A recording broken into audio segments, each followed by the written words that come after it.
Soundbite from the interview that Chuck Todd did with John Lewis. And listen to this one part of it, all right? Listen to this right here. I don't plan to attend the inauguration. It would be the first one that I miss. He said it will be the first one that I miss. Apparently, Mr. Lewis has missed some in the past, because when you look at what the Washington Post wrote in January of 2001, it's clear that he didn't go. That was the January right after President Bush 43 won. And this is what the article said. Some members of the Black Caucus decided to boycott Inauguration Day. John Lewis, for instance, spent the day in his Atlanta district. He thought it would be hypocritical to attend Bush's swearing in because he doesn't believe Bush is the true elected president. Sound familiar? Well, I mean, here's the other thing about John Lewis that I think people are missing. You could be, for example, I just got done with Bret Baier's book about Dwight Eisenhower. Is there someone any more esteemed in America at that time than the Supreme Allied Commander that just defeated fascism? Nobody. But when he ran for president, you could criticize Eisenhower and not think he was a bad general. So you should be able to criticize Congressman Lewis if you disagree and not be against civil rights or what he accomplished. Charles Krauthammer weighed in and said, I appreciate his track record of in the past, but not of late. John Lewis is a genuine American hero, a man of extraordinary courage. And he deserves all the accolades he's had. But he does tend to exaggerate and to go to hyperbole, as in 2009, 2008, when he intimated that McCain campaign reminded him of George Wallace. He has a right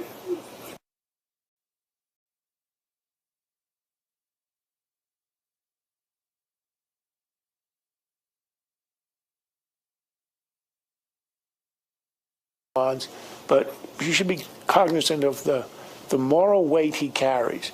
But by the way, shouldn't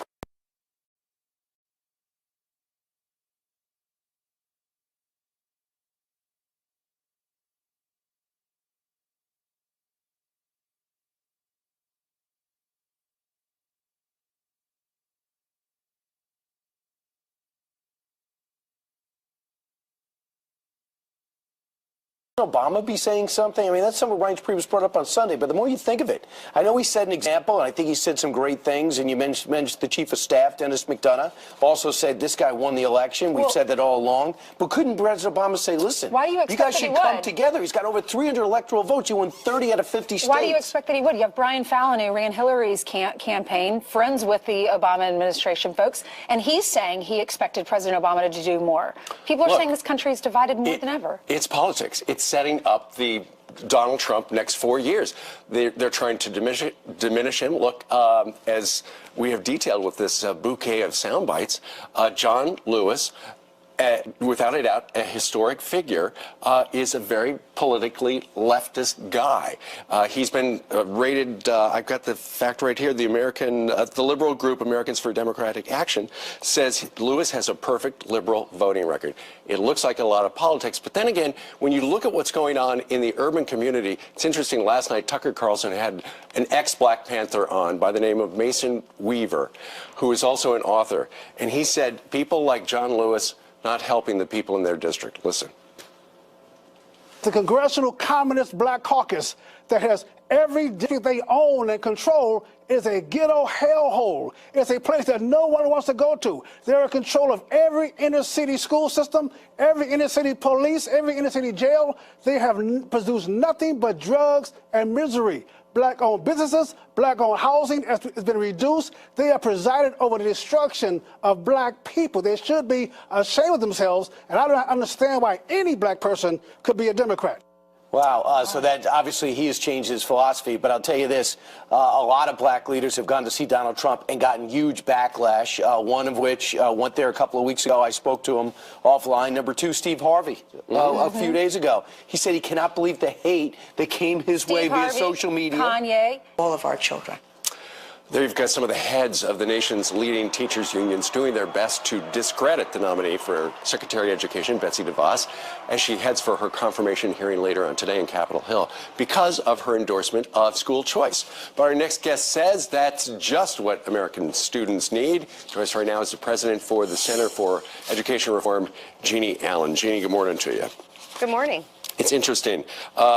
We just heard Randy Weingarten say that her drive to privatize education is demonstrably destructive to public schools. Is that true? Well, if you consider giving parents the power to make a decision about their children's education, privatization, it sounds like Randy needs to step down from her job as head of the largest teachers union in the country. Look, this is about power politics for them, but for Betsy DeVos, for President-elect Trump, for those of us working and toiling in this issue for 30 years, this is about giving parents the opportunity to help their kids create the best pathway forward. And what would those opportunities be, Jeannie? Well, day one, when she gets through this hearing today, that opportunity includes trying to put the president's vision of giving every child in America who doesn't have access to a great education that access, not by creating more federal programs, but by devolving the power to the states and local authorities where it belongs. You know, choice in this country has been around since the 1990s. People who want to send us back to the 1950s don't recognize that more than half of our kids do not know how to read, write, spell, do math, and everything else at grade level, right? Sure. So school choice really is part of the equation. It really is about giving people the power to make sure that their kids are in the right fit. And the secretary can do a little bit of that. What she really can do is make sure that states and local communities give parents that power to make a decision about their kids. So it's not about breaking the unions. It's, you know, the union's still going to be there. It's about giving parents the choice. Okay, you like your public school? Great. Go to the public school. Otherwise, you got choice A, B, and C over here that you can think about. Look, the vast majority of Americans know that the education bureaucracy, as we like to call it, the blob, is way too big, that it gets in the way of kids being able to learn at every level, that the cookie cutter model of the 1920s, 30s, 40s, 50s, and before doesn't work anymore. We're in an age of education technology. We can beam great things into classrooms at a moment's notice.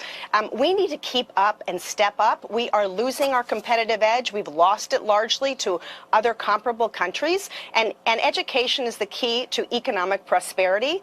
And the only way to get that and achieve